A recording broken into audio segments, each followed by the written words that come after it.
Hi and welcome to the Scottish English podcast. Today we have another episode from our Voices from Scotland series, where we meet people from Scotland or people who now call Scotland their home. If you haven't done so already, hit that subscribe button.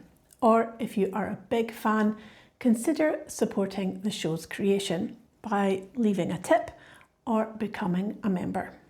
You'll get early access to audio versions of the podcast, and depending on which tier you choose, you could even get the opportunity to request your own episode topics. More about all that in the description. But let me introduce you to our guest today. Andy is from Kirkcaldy, which is a town in Fife on the east coast of Scotland. He's lived abroad for a long time now and is settled in Madrid, Spain. In our conversation, he explains his journey getting there and also discusses his experience as an English language teacher and now his work in a publishing house which produces English language textbooks. Andy and I use quite a lot of Scots words during our chat, so you might need the free transcript that you can find in the description. It gives you definitions, the pronunciation and some idiomatic phrases for some of the vocabulary that we use in today's show. And another heads up for some topics that pop up during our chat. We discuss the theme of sectarianism. This is when religions have strong support which can lead to violence. Sectarianism in Scotland, while improving over the last 50 years, has been a persistent issue. We also talk about travellers or Romanis and the influence they have had over the language in the area of Fife that Andy lived in. You will hear the word gypsy during our conversation, but the correct terms are travellers or Romani. Other than that, you'll hear lots of great words from Fife, some that I didn't even know. So let's get into it. Thank you so much for joining me today. It's really great to have another Scottish voice on the podcast. So thank you for joining me today. Great to be here. Thanks for having me. Great. So I want to talk a little bit about your experience both as a language teacher in the past and now working in publishing. But I want to start from your childhood. And could you tell us where you grew up? Where you're from, where you identify from, and if you've lived in other parts of Scotland as well. Okay, so I actually grew up around Manchester, and I moved to Scotland when I was 13. So I could probably fit into both categories of in this podcast. So I moved to Scotland when I was 13, and my dad's Scottish, my mum's English, so I'm kind of half English. We moved to Kirkcaldy in Fife. My dad's actually from Ayrshire. He's from a small place called Gawson. Do you know it? It's kind of No, it's kind of near. It's I one of don't know those the places West Coast so much. Yeah. I mean, it's a tiny place. At least as I remember it. I've not been for a long time. We moved to Kirkcaldy. So I lived in Kirkcaldy, and then I went to university in Glasgow, and then after university I lived in Edinburgh. Okay. So Interesting. yeah, It sounds like we've got quite a similar story because my mum's from Manchester as well. And then she met my dad in Wales. They were both in the Air Force, and then they moved to Scotland together. So my dad's from Glasgow, and then they moved to Fife actually when they were in the Air Force. in And then Lucas. they had, in Lucas, yeah. And then they moved to Dundee and had me and then my brother. And then I moved all over around the world, and then I moved back to Edinburgh for about nearly 10 years. So yeah, quite similar, yeah. So talking about all those different places, what do you see your identity as then? I see myself as Scottish, and I used to see myself as a Fifer, but it's weird. I still feel Scottish, but I don't. I think if I went back to Fife now, um, I don't know if I kind of feel as much of a Fifer. I think I've kind of lost that accent, and it's a very particular thing. But yeah, no, I was very very much felt like a Fifer when I was living in Scotland. Yeah, if Hmm. that, I don't know if that kind of probably sounds a bit weird to people, but yeah.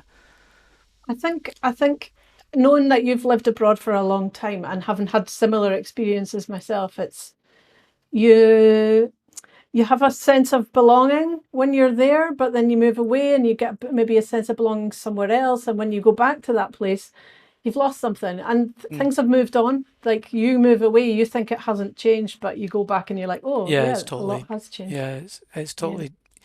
I mean, yeah, I've lost contact with people, and yeah, things Mm. change. We're going to talk about, maybe, words from there, but Yeah. I think, these are words from when I was at school. Because obviously I went to Hmm. Glasgow later, and Hmm. I'm sure kids from Fife speak differently these days. Hmm. So Hmm. yeah, I don't know, and Fife's also very, it is a very particular place, Yeah. and I've not got those kind of, you know, long-standing family ties to it as well. So I kind of, I grew up there, I loved it, but Hmm. and I definitely felt, really integrated and part of it then. I was, very much from Kirkcaldy, but yeah, like I think if I went back to Kirkcaldy now, again, if I speak to people from Kirkcaldy on the phone, they're like, you don't sound like you're from Kirkcaldy.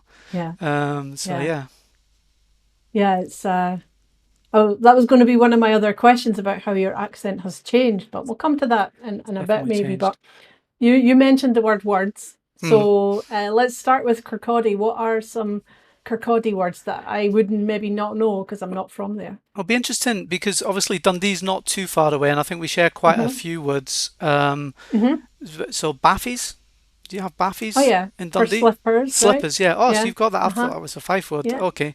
No. So yeah, Baffies is yeah, a favourite word. I like that one. Hmm. Um, And that's a Scots word as well, isn't it? Right? I- It's not just an accent or the way you say a word, but it's actually a different word, right? So yeah, yeah, yeah, I think. yeah, yeah. No, that's like it's a different word. I didn't realise it was kind of the whole of Scotland though. I thought it was more Hmm. kind of Fife or East Coast. Um, Well, I wonder then if it's on the west coast. I'd have to ask my dad. We'll ask him. Yeah, Yeah. I don't think I've heard it so much over there. So like Baffies is one I thought. Hmm. Um, I mean, girls were mots or manishes. Oh, that's a new one. Um, Manishes. Okay, Manish, yeah, that's new. manish, which Hmm. manish. It's in English. It'd be Uh-huh. ironic that that's for a girl, a woman. Yeah. Yeah. Um, but I I think like your accent when you say girl as well. It's a really strong R sound. It's really nice. yeah, Yeah, that girl. probably comes Yeah. a bit from my dad. Mm-hmm. More than five, I think. Um, so yeah, a mort as well, mort. Mott. Never heard Yeah. that. So that I think Mm. is quite. Yeah, I've not heard that in many other places. I think it might have Mm-hmm. been a Scots word as well, but Mm-hmm. I've not heard that many other places. Yeah. Um, Trying to think what else. And, I mean, lod and obviously that comes from lad or laddie, but Okay. obviously like Kirkcaldy, the A's Mm-hmm. often said a bit more like an O. So lod, Mm-hmm. you're right, lod. Okay. Okay. So again, Mm. that's more of an accent thing though, because that's Yeah. kind of like, that's lad is obviously a word in English as well. Mm-hmm. Um, I think what else? Jugal for dog. Do you have Okay. that one? Never heard that. Not never Yeah, heard that. it's So not interesting. that Okay. common, but yeah, because Uh-huh. a dog's usually a dog. Yeah. But Yeah. yeah, Jugal in Kirkcaldy.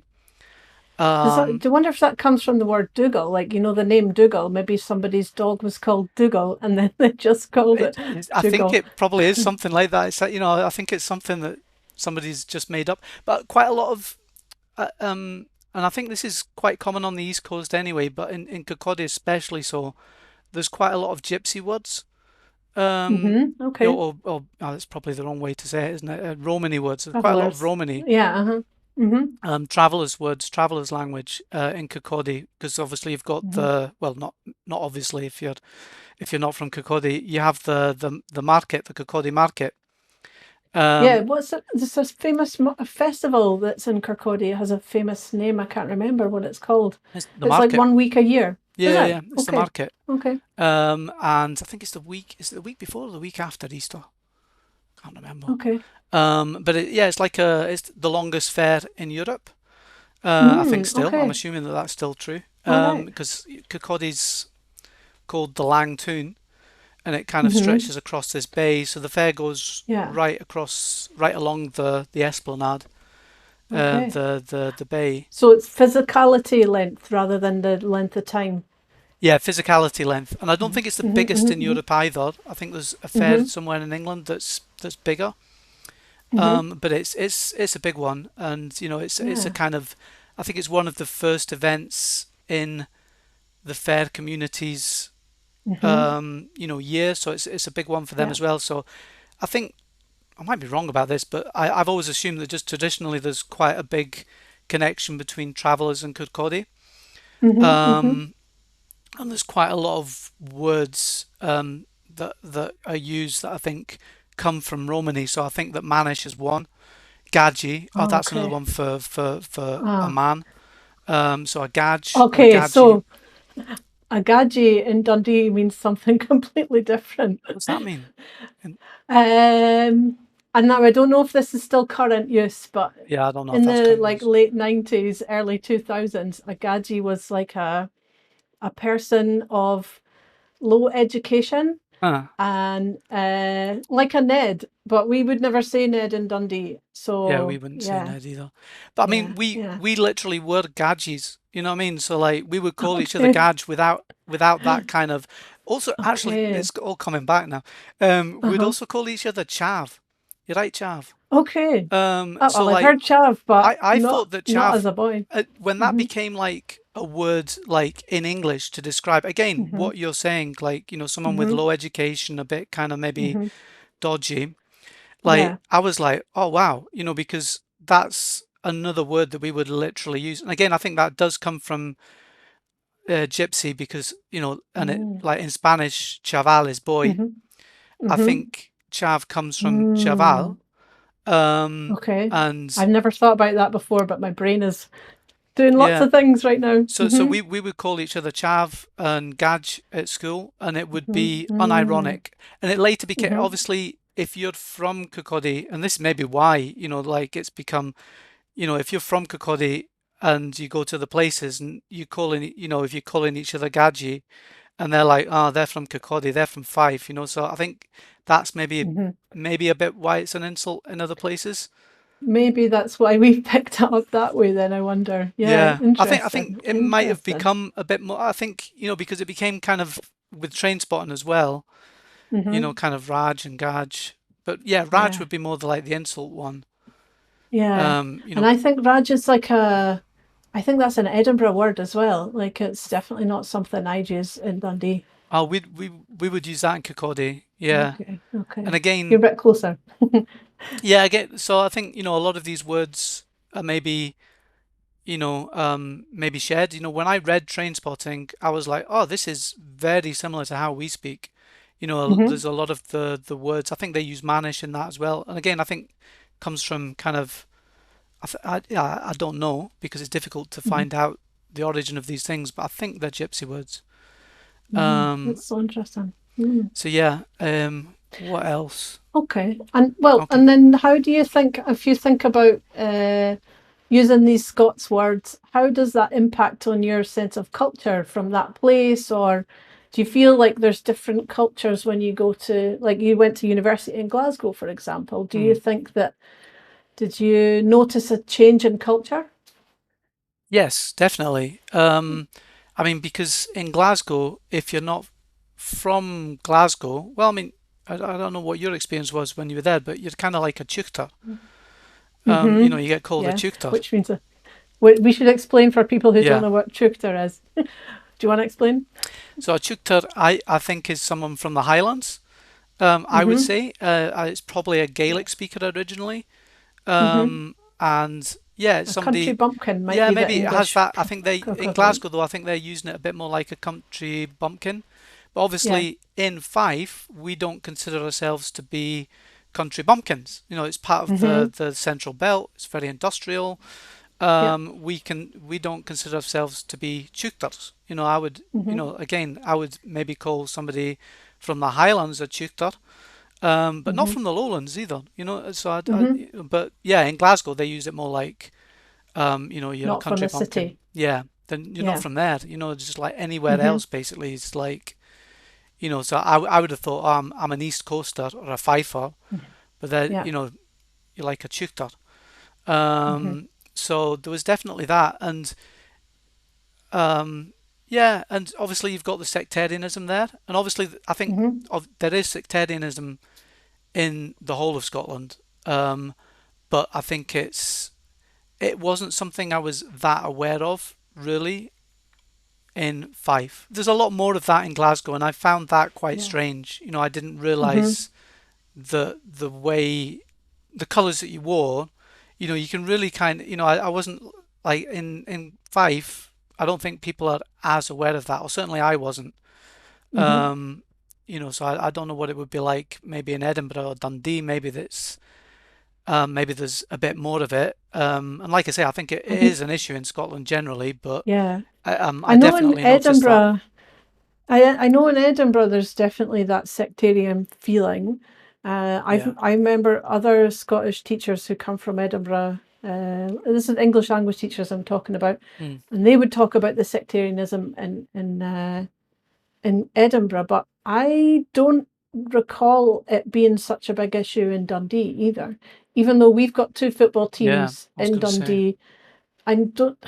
I think that originally they were divided on religious lines, but Mm. I don't know how. I don't know. Maybe it probably does exist, but I didn't experience that myself.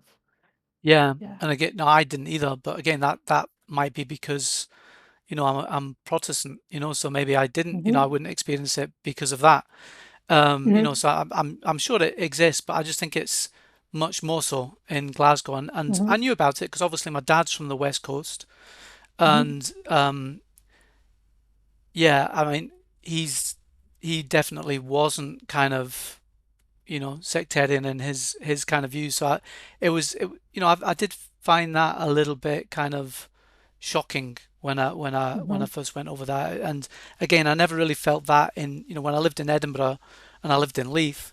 I hmm didn't really kind of feel that to be much of an issue. People weren't always talking about it. And hmm yeah. So yeah, I definitely felt that there was a difference in that sense. Yeah.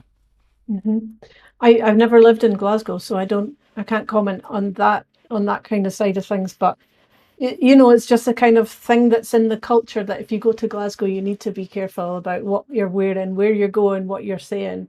Um, but yeah, Yeah, it's sometimes. I mean, I hope I'm mm-hmm, sure it's got a lot better because I mean, at that time there was still troubles in Ireland, hmm and obviously that situation, it's a bit better now. I hmm think so. Hopefully that will have cooled the temperature down in Glasgow. So I hope, this is like 30 years ago we're talking now. So hopefully yeah. that's kind of history because obviously I don't think things were as bad then as they were, when my dad was young, as hmm well. So yeah, Yeah. definitely a bit of a difference between the West Coast and East hmm Coast. You've been in the English language teaching and now in the publishing environment for quite some time. Can you tell us how you got into that and how you found yourself in Spain as well? Yeah, I mean, I was living in Edinburgh and I was working as a waiter, hmm and there were a lot of Spanish people there at that time, and maybe there still are, I don't know, working as There are, waiters yeah. and in the kind of Uh-huh. catering and hospitality industry. So I got to know a hmm lot of Spanish people, and I just thought what they were doing, going abroad and learning a different language was fantastic. hmm And yeah, I thought I'd like to do that. I'd like to have that experience. I'd like to go abroad and learn a different language, live in a different culture, see a bit of the sun, I guess. hmm So I was going out with a Spanish lassie at the time, and yeah, so I did the CELTA and I got into teaching and moved to Spain.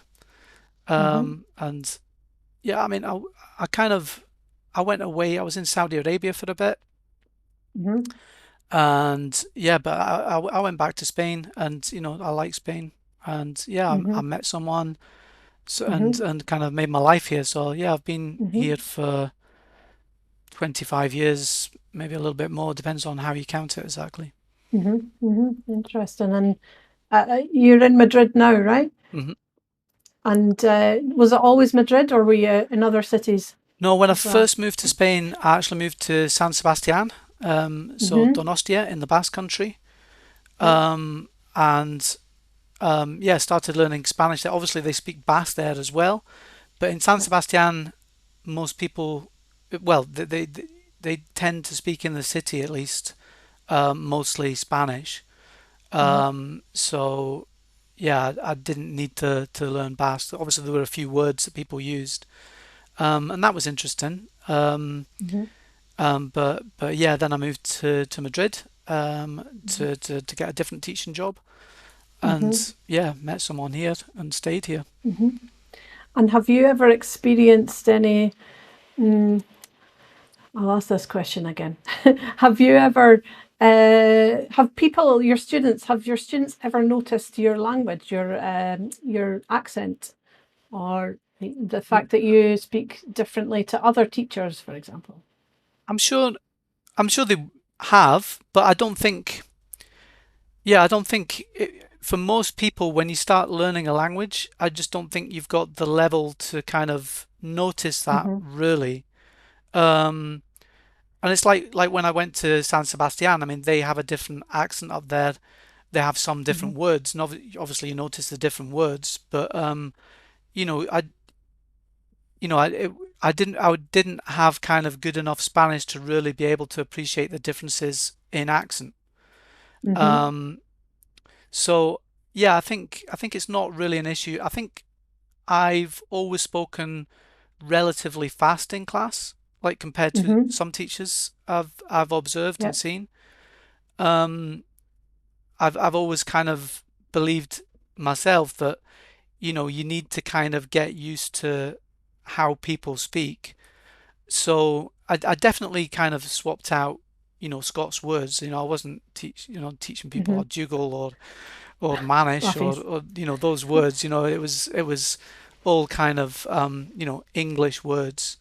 I wasn't Hmm. saying I for yes or anything like that. But um, so no, I don't think people really did. Obviously, at higher levels, people do. But no, Yeah. I don't think so. No. Hmm. Hmm. I just remember being in Spanish classrooms myself as a student, and we'd listen to a recording, and I could hear that someone was from a Latin American country, and I Mm. couldn't distinguish where, but I knew that it wasn't Spanish, Yeah, that's true. and this is like B2 level, so not super high, but I think I was beyond that level of the basic level, so I could start to distinguish different words, different accents from different places. So yeah, I think for me, when I'm in my classrooms and I teach mostly upper intermediate and advanced now, I try to teach some Scots words, because if people go to Scotland and Uh-huh. they speak to people from Scotland, they might hear these words. And I think that a lot of Scots words are really quite close to English words anyway, so they will understand it. And I Mm. have used on occasion, not very often, but things like chewing the fat, or like those kind of shows from Scotland where they have Mm. quite a strong accent, or they use Scots a lot as an example of what Scots actually sounds like. Obviously not for lower levels of students, but I think Scots is similar enough to English that anyone at a higher level who's learning could probably follow along quite easily. Absolutely. And and it is English. People are Hmm. speaking English, and obviously people have stronger accents, but you get that anywhere. It's certainly in the UK anyway.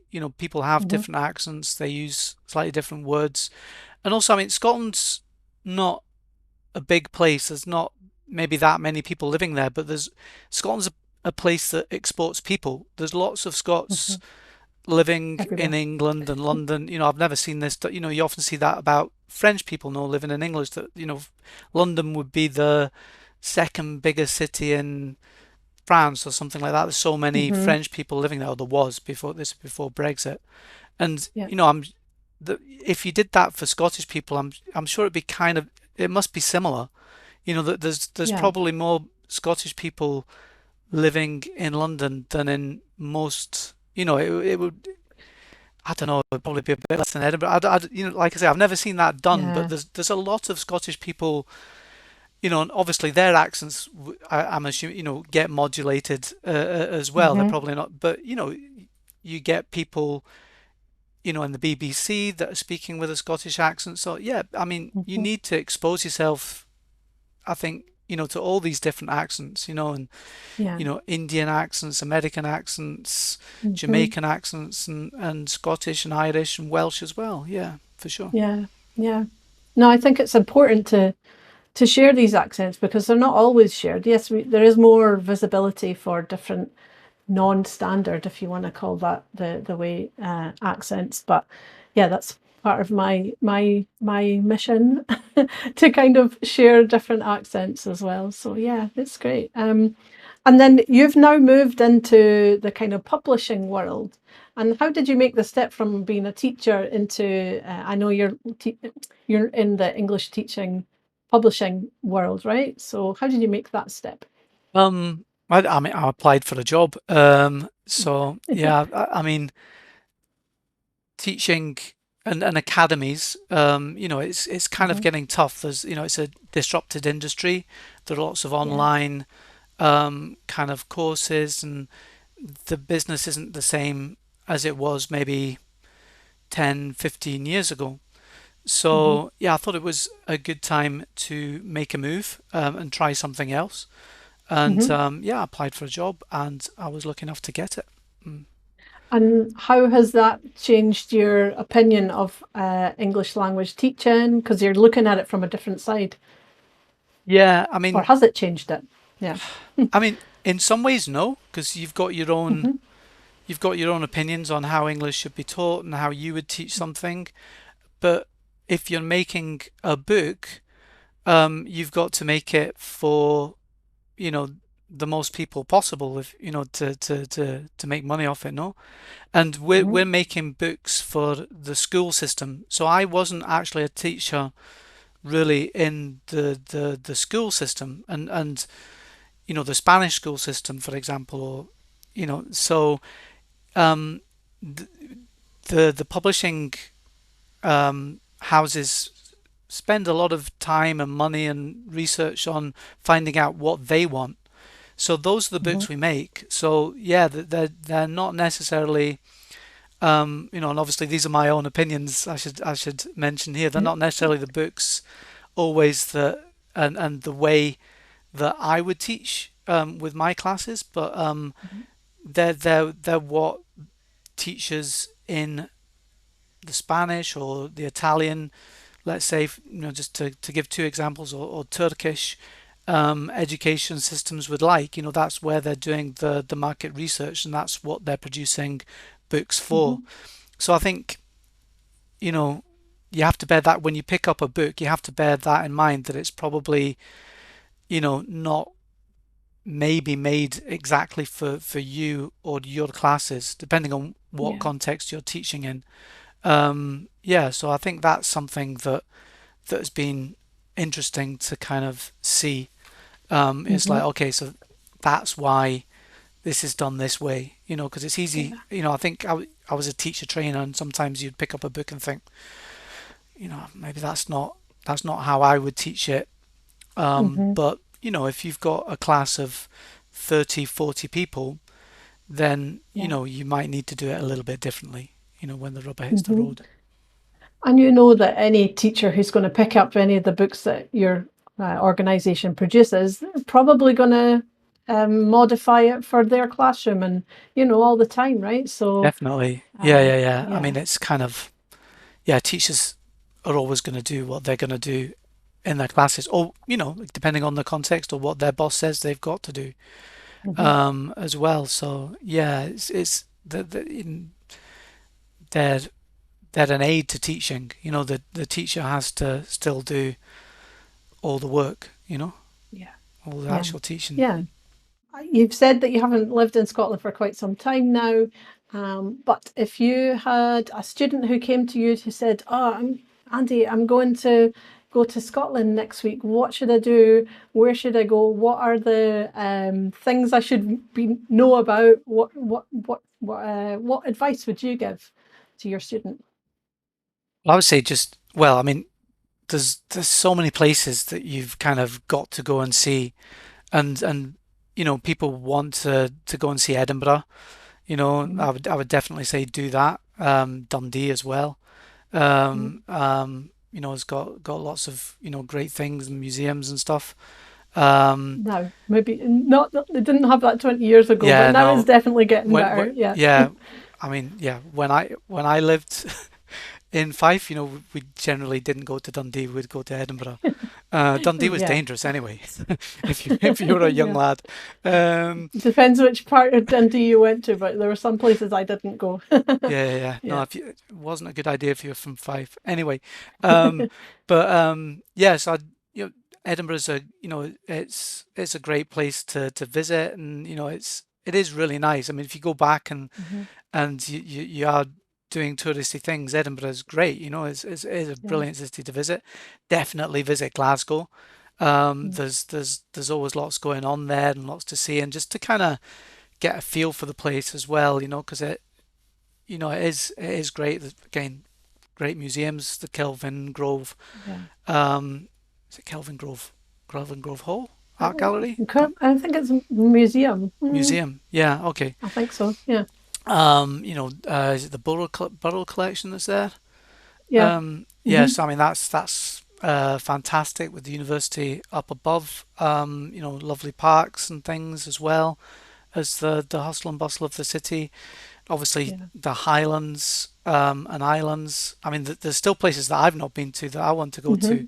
I've never been to Yeah. Aberdeen, Oh, which, okay. yeah, Uh-huh. just never been. It's a Yes, nice city too. yeah, people say that. So it's called the Granite City, right? And Mm, it is like that because all the buildings are grey. But it's nice as well. It's got some nice parks, and you've got the uh, beach right there as well. Yeah, it's nice. yeah, Dunfermline's nice. Dunfermline's a good place to visit. Hmm. Um, It's I got a mean, nice cathedral there, right? yeah, Yeah, well, hmm, yeah, the yeah, it castle. is a cathedral, isn't it? It's got, yeah, the ruins of the abbey just next to it. It's Hmm. and Oh, that's what Pittencrieff I'm saying. Park. Yeah. Hmm. It's really nice and yeah, full of history. Was the capital of Scotland.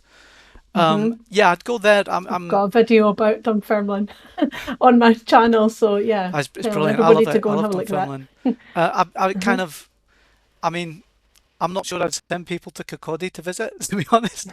I know I'll probably get criticism for that, but it's not really a kind of destination place. Dysett's very nice. Dysett Harbour. I Hmm. used to live in Dysett. Okay. Um, but yeah, I mean, again, it is a kind of place where you need to be a bit careful where you go in.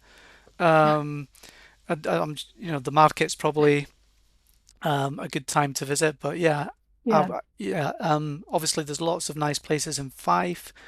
Mm. Um, St Andrews is kind of very atmospheric with the ruins of the cathedral there. It's really kind of, Hmm.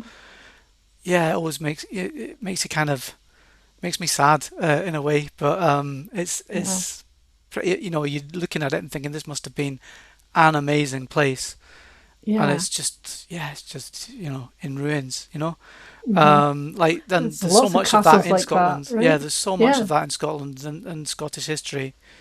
Hmm. Stirling Castle's amazing. It's a good Hmm. place to visit, and yeah, just a really nice place as well. Um, Yeah. the What Highlands, I would you don't. say students should be wary of? Maybe thinking about communication and getting about Scotland, I things don't like think that. I think they need to be really wary of anything. I think that Scottish Hmm. people certainly are so helpful. I think they'll, Hmm. for the most part, I think Scottish people will go out of their way to help Yeah. tourists and visitors. Maybe at the highest peak of the festival in Edinburgh, the locals will maybe be a bit kind of fed up of Yeah. everything going around. But I think in general, people that I've living in Edinburgh, there are lots of tourists, and people would almost always, so helpful. And I think it's almost kind of a point of pride to kind of be more helpful than the English and to be friendlier Yeah. than the English. I think that's Yeah. I think that's the thing. And so I don't think you'd need to be too wary of anything really. I definitely wouldn't go into it with that kind of, yeah. I think, Maybe the weather might oh, be a the bit weather, wary. midges. The Yeah, midges. I'm midges. terrified of the Yeah. midges. We And should maybe explain what midges are. It's a small yeah, small insect that will bite your skin and make you feel itchy, and yeah, they and it's just like if you think mosquitoes are bad, it's mhm, like the next level because you can't stop them. They're so yeah, small and they hmm just get everywhere and they can really make your life a misery. Um, yeah. yeah, they didn't used to. They usually bite other people before me, but they definitely get to me Oh, in the you're am. lucky. But yeah, I I've I not been am too bad I with them. midges and mosquitoes absolutely love me. If there's one mosquito in my bedroom at night, I will guarantee I've got at least 10 bites in the morning. It's horrible. They love me. Yeah, so No, it's I not mean, great. obviously, when there's a lot of them, there's nothing you can do. They're going to bite everyone. But yeah, so that's hmm probably, yeah, the weather. Yeah, the hmm weather and Bring a and jacket, a raincoat, even in oh summer. yeah, definitely. Yeah, you'd always yeah, bring your winter gear in the summer for sure. hmm 'Cause it'll change. But yeah, with the food as well. I mean, it gets a kind of bad press, but I Mm, think there's lots of good food in Scotland. So I yeah. think people, if try things out, definitely try haggis. I think most countries have something similar, really. And, hmm I think, yeah, England's given it a bad press. I think there's lots of Yeah. really good food in Scotland. And, yeah, get out there and try it and, Yeah. try different things. Try the fish and chips, try the deep fried pizza, hmm or Fife's whatever. got some famous places for fish and chips as well, right? Yeah, Anstruther, right? Anstruther, They've Pet got and really Ween. good. Yeah. Yeah. Yeah. Yeah. Yeah, really good fish and chip shops in both those places. hmm Yeah, Yeah. really good. Really Good. good. Well, we've got to the end of our chat with lots of talk about food. So I hope everybody's feeling hungry and they can all go to Scotland and have fish and chips. So yeah, just want to say thanks again, Andy, for a great chat and Thanks for having me. good. Yeah, thank you again. Wow, Andy, I feel hungry now. I wish I could nip off to Anstruther and get myself a fish supper. And I can't believe I missed your reference to deep fried pizza. I learned a lot of new words from this chat, and I got to understand how different words can have different meanings in different places. Fascinating. I want to say thank you to Andy for joining me on the podcast and hope you enjoyed the show too. What did you find most interesting? Tell me in the comments below. Don't forget to subscribe for more podcasts about Scotland, its history, culture, and accents. See you next time.